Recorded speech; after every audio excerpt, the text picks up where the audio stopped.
Well, here's the drum shell ready for paint. The water weld epoxy stuff that I put on here, I underestimated how hard that stinking stuff is to sand. So this is about 15 minutes of hand sanding. I took all the high spots down as much as I could, but it's not feathered that great. I'm not really that concerned about it because you're going to paint. I mean, I'm painting white over it anyway. You'll never really see it. But it just brought back memories of every single car that I ever did body work on. When I get to the end of doing the body work on it, the finish sanding, I'm just really terrible at. I don't have the patience to do it, and I really don't like doing it. So that's how it's going to be. It probably looks worse in the camera because the shadows and everything like that. It's not really that bad. When I paint it, I don't think you'll notice it that much. I did the R. David R. razor blade trick where you just put the blade like this and spin the drum around to cut the tape so I don't get paint on my bearing edges on the top and the bottom of this drum. This thing's ready for paint, and then once I get it painted, I'll go ahead and start the assembly process. So I'm getting some painting done on this new snare shell, whatever you want to call it. I'm using Behr Premium Plus paint and primer all-in-one interior semi-gloss enamel. Why? Because I have it. And I'm using only the finest paintbrushes, 100% pure bristle. Doesn't say what it's made out of, it's just pure bristle, made in China. These are like 79 cents when you buy them. The reason I buy these is because they're cheap. I throw them out every time I use them because I don't see the point in washing a 79-cent paintbrush. So let's go ahead and get painting on this thing. Hopefully it comes out pretty good.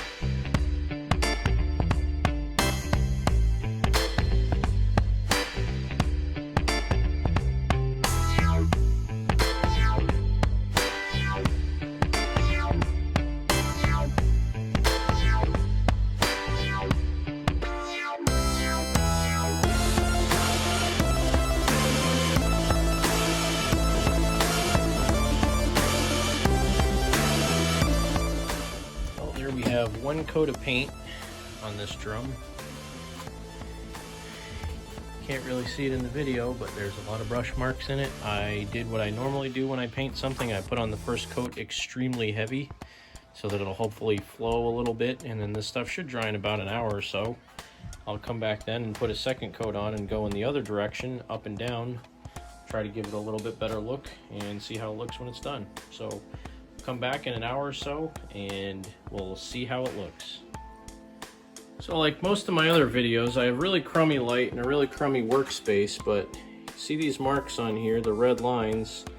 What I'm gonna do is drill a hole at each end of that and then use an angle grinder and cut inside the lip on both sides of this, and that's where the snare wires come through and go over this rim down to the butt plate and up to the throw off. So that's what I'm gonna work on right now.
And just like that, I have holes cut in my snare hoops for my snare wires to pass through.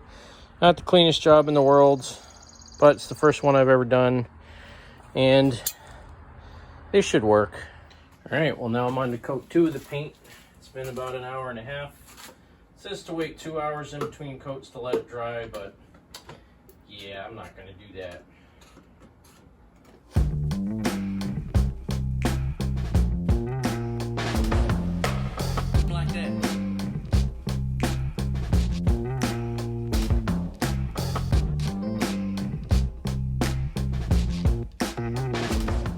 Well, there she goes. There's the second coat of paint on it, and it's got all the brush marks.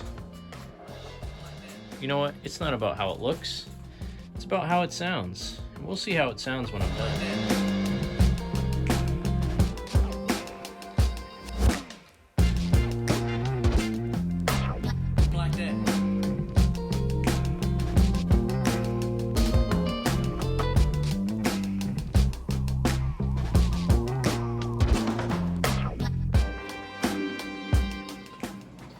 Well, I got this thing all assembled and I tried playing it, and it sounds halfway decent, but the snare wires always buzz, and it's because I did not cut a snare bed in it.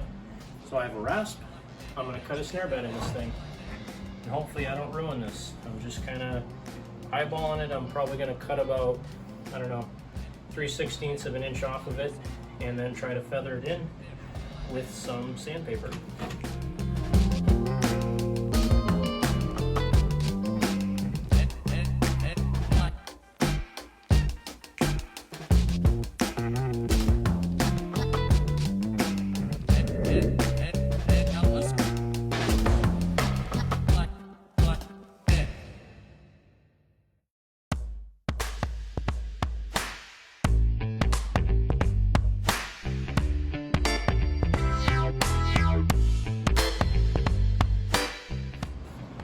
Hit that with some sandpaper. I got some 150 grit.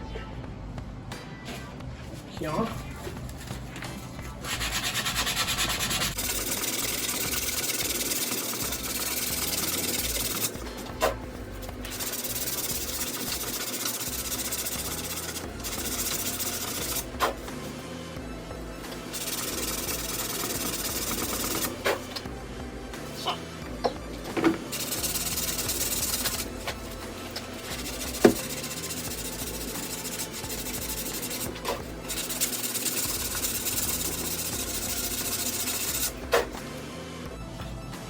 It's noticeable.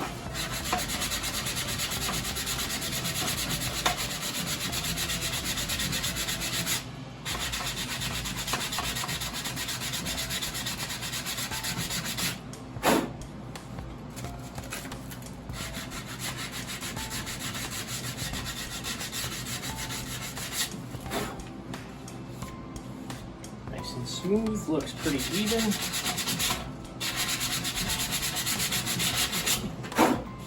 Sure.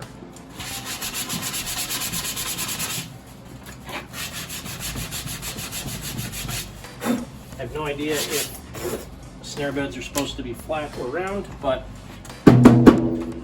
mine are round. Probably should have taken the top head off before I did that, but little sawdust never hurt the sound of a drum. Well, I finished up my 13 by 10 rack snare tom thingy, and I really like the way it sounds. It literally came out perfect as to what I wanted. So what I ended up doing, the last little bit of the video, you saw me cut a snare bed into this thing because I needed it, and I tuned it pretty low. It's about I think 1.5 turns off of snug on the top, and around the snare bed, I think it's 3.5 turns. The other 2 lugs on the bottom, I think it's 2.5 turns.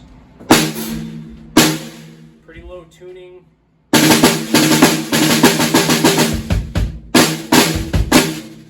It's just about how I wanted it when you put a Remo ring on it, or in this case, a homemade Evans ring. Has that nice crunchy 70s low sound with no buzzing at all.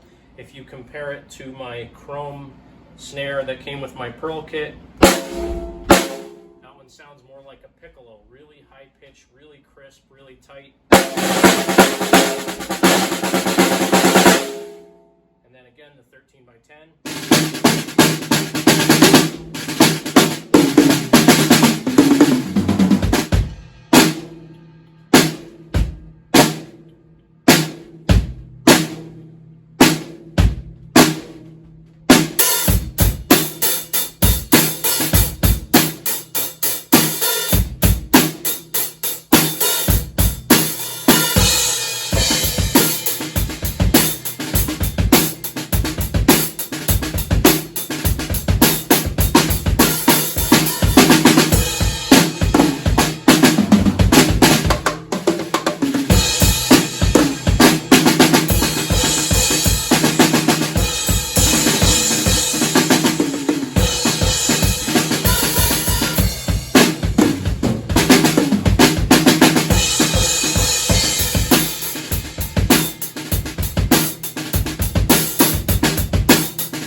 I think it sounds absolutely phenomenal.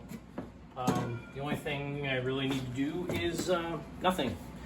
It's a little bit annoying because I have a snare stand underneath it and it's much thicker than a standard snare. So I do have to basically open the snare basket all the way up so the snare drops down. But man, I love the sound.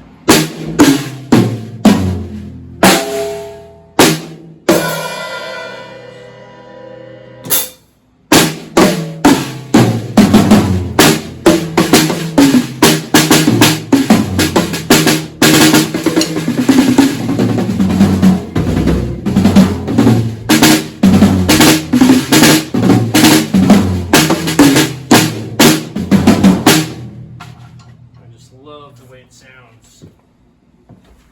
That's going to do it for this video.